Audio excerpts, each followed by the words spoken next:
Welcome to Vsb News Online for Wednesday, May 27th. I'm Peter Kitzel. Government Senator Vic Ball warned the Senate today that anarchy could come to Bermuda if people continue to blindly follow the 2014 call of former Premier Dr. Ewart Brown to take back the government right here, right now. In 2014, in August, he called for an organized effort to take back the government. Right here, right now was his term, was his words. And he basically said that he couldn't wait 3 years, so he don't think that the opposition should wait 3 years for the next election, and they should take over the government now. And I feel that that is bordering on anarchy. Like, we are a democratically elected government, and to suggest that is worrying at best. So you don't enjoy seeing people marching through the streets or up to Parliament? Oh no, I think that people should democratically be allowed to do that sort of thing. But when we hear on the talk radios that let's take over the government and let's take it over now, like that sort of thing is worrying to me. At the end of the day, calling for an overthrow of the elected government and to take back the government, was his exact words. I think that is that's not right. Shadow Immigration Minister Walton Brown has again expressed outrage at finding a local company allowing its work permit holders to work outside the terms of their permits. Brian Darby has the story. Mr. Brown said it was once again distressing to get reports of companies willfully violating immigration policy, and he said the OBA government needed to respond strongly to such violations. He alleged that the company currently had a number of permit holders working at the King Edward Hospital as welders, and that this clearly was outside their work permit. When questioned by the government staff, he said the company reportedly replied they were surprised to find that they were being spied on, and that further they commented they did not have time to get Bermudians up to speed. He said he found this deeply troubling for two reasons. One, that Bermuda had an abundance of qualified welders who were licensed by the Bermuda government, and two, no person is allowed to work as a welder who is not certified by the Bermuda government. He said the company's employees were not licensed by the Bermuda government. Mr. Brown further said the Department of Immigration needs to halt this work being performed at the King Edward immediately. Brian Darby reporting for Vsb News. Government and opposition senators clashed during the motion to adjourn this morning over the performance of the OBA and the emergence of what was described as the anti-people's campaign. Opposition leader Diallo Rabane and the OBA's Georgia Marshall led the skirmish. It's a lack of trust that people are having. They see some of the things that the OBA is doing as strictly political. And when you're talking about getting people employed, getting people trained, getting people to understand some of the difficult decisions that you're trying to make, you have to have the trust of the people. And if you don't have the trust, the people are always going to look at you and wonder what's really, really going on. I mean, we keep hearing about all these wonderful projects that are coming, and it's got to get to a point where, at what point do we say creating jobs it's got to be more than just creating a job? We need to create projects that are sustainable, projects that will benefit all of Bermuda, not projects that will benefit the select few and provide, a few cursory jobs in the beginning, because with all construction, it eventually finishes, right? And yes, it provides short-term relief, but we need to also be looking at what is the long-term feasibility of this particular country. And diversifying the economy, one of the main stalwarts of what the Progressive Labour Party keeps talking about is what we need to be looking at. Stop trying to throw these piecemeal solutions at our people, and let's come up with something that's concrete and that's going to move us beyond the next 3 years, as the One Bermuda Alliance seems to be quite focused on. Now, you commented upon people who said that they don't trust the workplace development. Why? Yeah, and that's something I'm trying to figure out, Brian. Trust me, as a former member of the National Training Board who was around when we first established some of the policies, the very policies that the One Bermuda Alliance is actually working with and continuing, it's a problem we had prior, where for whatever reason, it's when people talk about jobs and dealing with government, there's that level of distrust that you have to peel back and get on.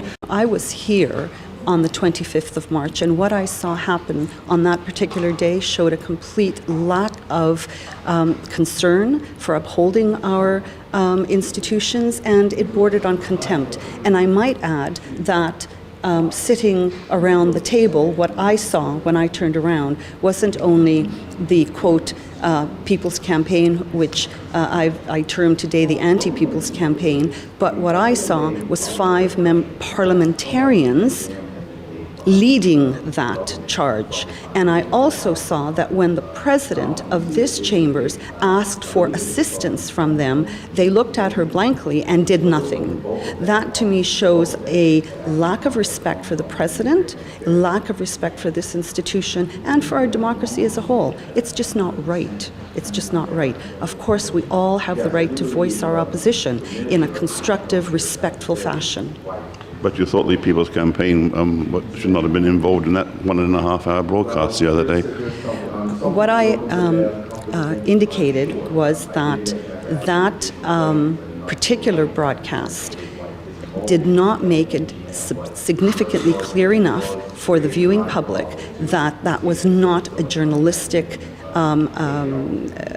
piece, but it was basically giving the floor 1.5 hours of airtime to people with half-truths and innuendo to press a certain agenda.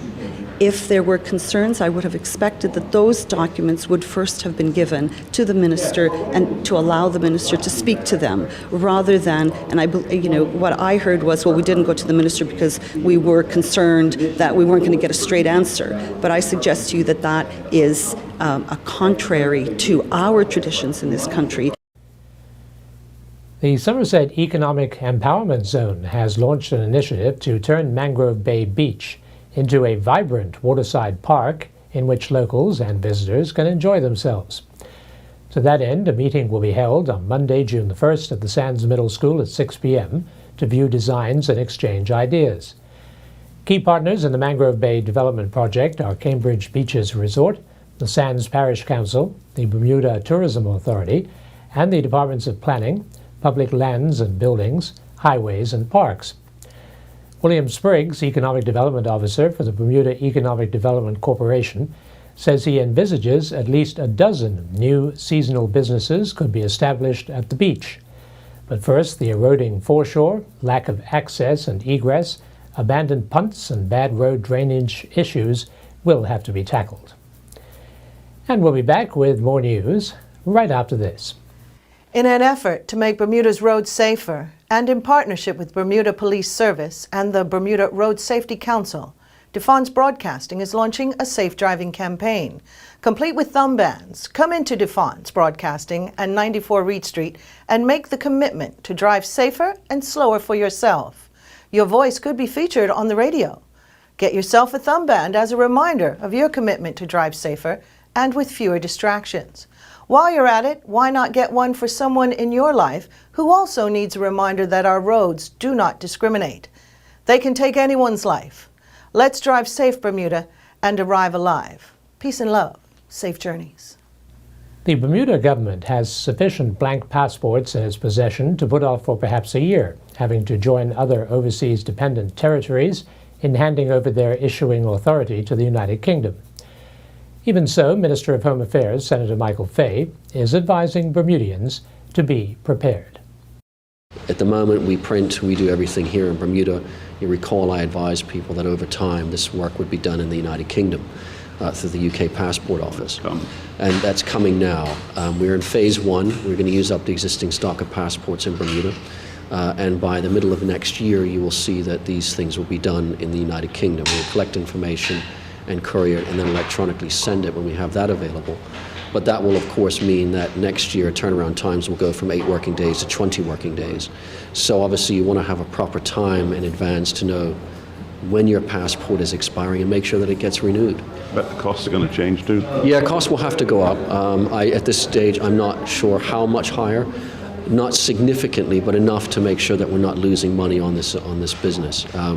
Obviously, we've got courier fees and things like that, and the passport book itself will cost more because it has some more enhanced pieces to it, including a chip. Yeah. That's the way the world is going, though, isn't Exactly right. That's the way it is going. We don't have any choice, do we? No, we don't. Yeah. How many have you got left? About 7,000? We have 7,000 books left, or thereabouts, but something that people always go, wow, we didn't know that, is we issue about 7,000 passports a year in Bermuda. So you might have years of it. So we have about a year's worth, and that's why we say by March, April of next year, we will be doing all of this overseas. All right, so be aware. Be warned. She was the longtime chairperson of the Bermuda Physically Handicapped Association and championed the cause of people with disabilities. For this and other achievements, the late Kathleen Margaret Carter will have a site named after her as the K. Margaret Center. Senator James Jardine says the naming of the former Opportunity Workshop on Roberts Avenue after Margaret Carter is a fitting tribute to her achievements. Back in the early 80s, when the Summer Haven idea first arose, I was approached by Lady Ramsbotham and Sir Richard Gorham and Margaret Carter to join them in building Summer Haven, the home for the handicapped. And Margaret was very instrumental, obviously, very strong personality, very driven in her desire to have a home for the physically disabled in Bermuda. And I remember her vividly. And again, when I became the chairman of the Summer Haven board, there were many times I would call Margaret up where I had questions about certain items that occurred at the home, and I needed her advice, and Margaret was always there. She always gave good advice, a very strong person, and so I was very pleased to see that there will be a place named after Margaret.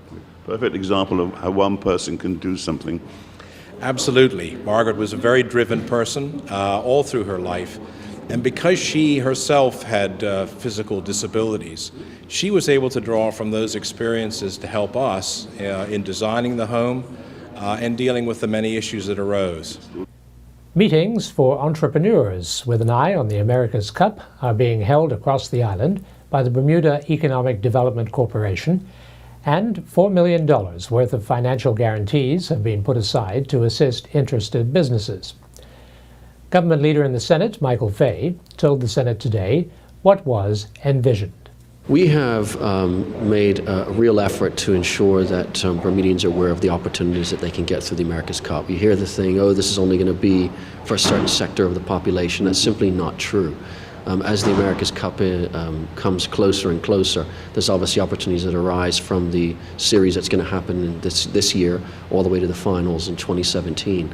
As we said, there was an event last evening where BDIC did a presentation to individuals who wish to perhaps get more information on those opportunities. And there's another session tomorrow evening at in Somerset, and have a look in the newspaper for those times. But again, we have another session that's next week, and you'll have an ongoing series of these opportunities. And of course, if you can't make a session at a public forum, you can always visit BDIC, which is at Sophia House on Church Street, and talk to an officer there about opportunities and find out what they can get out of America's Cup. Well, there's financial help behind this, isn't there? There is. There's as well. There's opportunities for microloans. There's opportunities for guaranteed loans. There's many opportunities. We can give up millions of dollars in terms of guarantees as a total. So for small business, obviously, a little bit of money here and there obviously helps. I can see that $4 million could go quite a long way, and there's more if you need it. Correct. I think that what you'll find is that as time gets closer, people start to really feel even that more energy and get that entrepreneurial spirit that Bermudians have and make opportunities where they are. And now, for the latest from the sports desk, we turn to Earl Baisden. 6 FIFA officials, including Vice President Jeffrey Webb, who is also the president of CONCACAF, has been arrested on suspicion of corruption in a dawn raid at a Zurich hotel ahead of the upcoming FIFA presidential elections. Bermuda Football Association officials, including President Larry Mussenden, First Vice President Mark Wade, Second Vice President Gregory Grimes, and Executive Member Cranston Williams, are in Switzerland ahead of the FIFA Congress. President Mussenden is in the capacity as chairman of the electoral committee that will run the election for the position of the FIFA presidency. In an update, FIFA has asked for an explanation from a member of its financial watchdog who was arrested on suspicion of corruption and money laundering in the Cayman Islands. Kenover Watson, one of 8 members of the FIFA's Audit and Compliance Committee and vice president of the Caribbean Football Union, has denied charges and has been released on bail in the British Overseas Territory. Demisio Scala, head of the committee, said he had asked Watson for details. In an agreement with the Ethics Committee, we have asked Kenover Watson whether he can share with the Audit and Compliance Committee any additional information, said Scala in a statement issued by FIFA. Once we have more information, we will consider appropriate measures. The FIFA committee is charged with ensuring the completeness and reliability of the financial accounting of the World Football's soccer governing body. Meanwhile, Jack Warner, a former top FIFA official and was once the head of CONCACAF, who was among those indicted, has now issued a statement. Mr. Warner, who has not been arrested, denies all charges. He faced repeated allegations of corruption during and after his time at FIFA. Warner is quoted as saying, "I have been afforded no due process, and I have not even been questioned in this matter. I reiterate that I am innocent of any charges. I have walked away from the politics of world football to immerse myself in the improvement of lives in this country, Trinidad, where I shall, God willing, die." End quote. President of the Bermuda Lawn Tennis Association, Michael Wolf, announced the 2015 Bank of Bermuda Foundation Junior Tennis Tournament that will get underway at the W.E.R. Joe Tennis Stadium June 22nd.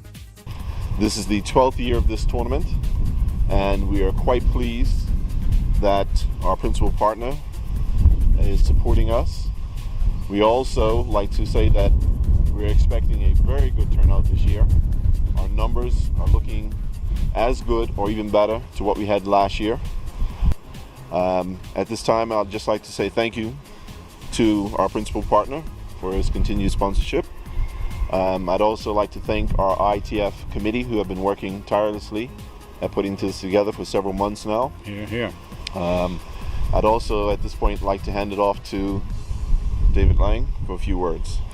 Thank you very much indeed, Mr. President, and congratulations on your recent election. Thank you. We are very proud and pleased to be able to partner once again with the Bermuda Lawn Tennis Association in production of this wonderful, wonderful tournament, the only international tournament that's held here locally in Bermuda. And as always, we hope that it will be accident-free and that the best man and woman will win in each of the classes. So good luck to all the participants. We'll look forward to giving them a very warm welcome to Bermuda when they arrive. And we hope that they'll come back many times. Thank you. The Bermuda Cricket Umpires Association have 6 new active members in their fold, with 4 of them already making their debut, according to Bermuda Cricket Umpire Association Education Officer Roger Dill. On Saturday at the Wellington Oval, in a 50-over match between the St. George's Cricket Club and the Bermuda Under-18 national team, Dill officiated alongside Sibylle Dawson, who was making her debut. Dill gave his opinion on Dawson's performance. Well, actually, she was very good, actually, considering this was the first time she's done a game, and actually her very first ball or delivery, she had to give someone out, which was a fine nick as a catch. So for her to pick that up and be confident in doing it, and even the batsman sort of held his ground for a couple of seconds, but they moved, so that showed that she knows what she has to do. It's now just her gaining the experience and the confidence in actually continuing on in umpiring. Now, the fact that the game was delayed a little bit, the pitch was wet, did that help to calm things down, being inside, able to talk to her for a little bit? Yes, we did, and actually we did a few exercises in how we deduct the overs and why we have to deduct them, then starting the different overs for per bowler, the field restrictions, so all of that, she had that exercise, and in fact she actually did like 3 different scenarios, which in case we started, say 1 o'clock, 1:30, 2 o'clock. So she did all of this type of scenarios and say, okay, Mr. Dill, if you have to get this time, you have this. If you do this time, so she was very, very excited and pre-planned to do whatever may occur. So that was good. Skidmore College golfer Mitchell Campbell was selected to the 2015 Golf Coaches Association of North America All Northeast team. Campbell led Skidmore College to the Liberty League Championship and the NCAA Division III tournament berth. Campbell had an average of 77.05 with 6 top 10 finishes. He was also a Liberty 2015 League second team All-Star. I'm Earl Basden reporting for VSB Sports. Looking at the weather for Thursday, May 28th, there will be a mix of sun and cloud, a shower or two mainly early and late. Winds will be easterly and moderate, increasing moderate to strong at times. We are expecting a high near 78 Fahrenheit and a low near 70 Fahrenheit. This weather forecast is the courtesy of the Bermuda Weather Service. Thanks for watching VSB News Online for Wednesday, May 27th. I'm Peter Gittell.